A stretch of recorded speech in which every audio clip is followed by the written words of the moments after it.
জাতীয় ফুল দিয়ে আজকে অসাধারণ একটা রান্না করেছি। আর সেটা কিভাবে রান্না করেছি আর কি কি দিয়ে রান্না করেছি সেটাই আপনাদের সাথে শেয়ার করব। তবে ফুল ভিডিওটা দেখার অনুরোধ রইল। গতকালকে সন্ধ্যার পরে একটু বাইরে গিয়েছিলাম, তারপরেই চোখের সামনে শাপলা ভেসে উঠল। দেখলাম শাপলাটা বেশ তাজা, নিয়ে আসলাম, নিয়েই আমি বালতির ভিতরে চুবিয়ে রাখলাম আরও তাজা রাখার জন্য। যাই হোক, সকালে খুদের ভাত রান্না করেছিলাম, সেটাও একটু দেখালাম। আর শাপলা রান্না করব, তার সাথে ছোট ছোট চিংড়ি মাছ হবে না, সেটা কি করে হয়।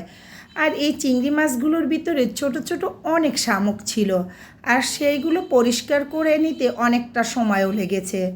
যাই হোক, শাপলাগুলো কাটার জন্য বসে গেলাম। আর শাপলা খেতে কে কে পছন্দ করেন তারা কিন্তু কমেন্ট করবেন। আর শাপলাগুলো কিন্তু একটু ভাপ দিয়ে নিতে হবে, তাহলে কষ ভাবটা একদমই চলে যাবে। যাই হোক, আমি গরম পানি বসিয়ে দিলাম, তারপর কেটে রাখা শাপলাগুলো একেবারেই দিয়ে দিলাম। তারপরে এখানে আমি নারিকেল বাটা, একটু আদা রসুন বাটা, অল্প কিছু পেঁয়াজ বাটা আর কাঁচামরিচ দিয়ে, আর এখানে পরিমাণ মতো রান্নার তেল দিয়ে আমি বসিয়ে দিলাম। আসলে একেবারেই বসিয়ে দিলাম, এখানে আমি কোনো কুচানো পেঁয়াজ ব্যবহার করি নাই, তাই একবারেই দিয়েছি। আর চিংড়ি মাছটা যেগুলো একটু বড় বড় ছিল সেগুলো কেটেছি, আর যেগুলো ছোট ছোট ওগুলোকে শিল পাটায় বেটে নিয়েছি। সব কিন্তু মিলিয়ে রাখছি। আর এখানে আমি সেটারই চিংড়ি মাছের কিছুটা ব্যবহার করব।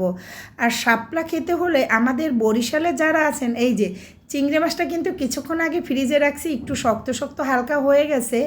এই যে বেটে আর আস্ত একসাথেই রেখেছিলাম, কারণ এটা দিলে অনেকটা স্বাদ বেড়ে যায়, চিংড়ি মাছ বলে কথা। আর শাপলার সাথে যদি নারিকেল না হয় তাহলে কিন্তু মজাই হবে না। আমাদের বরিশালের শাপলা খেতে হলে নারিকেল বাটা বা চিংড়ি মাছ সেটা কিন্তু একেবারেই প্রয়োজন। যাই হোক, মশলাটাকে ভালো করে কষিয়ে নিয়েছি। তারপরে শাপলাটা যে ভাপ দিয়ে রেখেছিলাম সেটা পানি ঝরার পরে এই মশলার মধ্যে এটাকে সুন্দর করে কষিয়ে নিচ্ছি। আমি কিন্তু এখানে কোনো আলাদা পানি ব্যবহার করিনি, কারণ শাপলা থেকে যথেষ্ট পরিমাণে যেই পানি বের হয়েছে সেটাই কিন্তু আজকের রান্নাটা হয়ে গেছে। আর শাপলা যারা এখনও খান নাই, এই জাতীয় ফুল, তারা কিন্তু এই ভিডিওটা দেখে অবশ্যই খাওয়ার চেষ্টা করবেন। আসলে অনেকটাই মজা হয়। আমার কাছে তো এই শাপলা রান্নাটা আমি প্রতিদিনই খেতে পারবো, আমার কাছে অনেকটা ভালো লাগে। আর এভাবে আপনারাও রান্না করে খেতে দেখতে পারেন, অনেকটা ভালো লাগবে। দেখতেই পাচ্ছেন যে দেখতে যতটা ইয়ামি হচ্ছে, খেতে কিন্তু আসলেও অসাধারণ হয়েছে। কালারটা কিন্তু সবুজ সবুজেই রেখেছি, আলহামদুলিল্লাহ। আমার কিন্তু লাল রান্নাটা একদমই শেষ পর্যায়ে চলে আসছে। দেখতেই পাচ্ছেন কতটা লোভনীয়। এভাবে মাখা মাখা করে যদি রান্না করেন, হাত কিন্তু চেটেপুটে খেতে হবে, আর ভাতও তৃপ্তি সহকারে খেতে পারবেন। আমি কিন্তু একেবারে সত্যি কথা বলছি।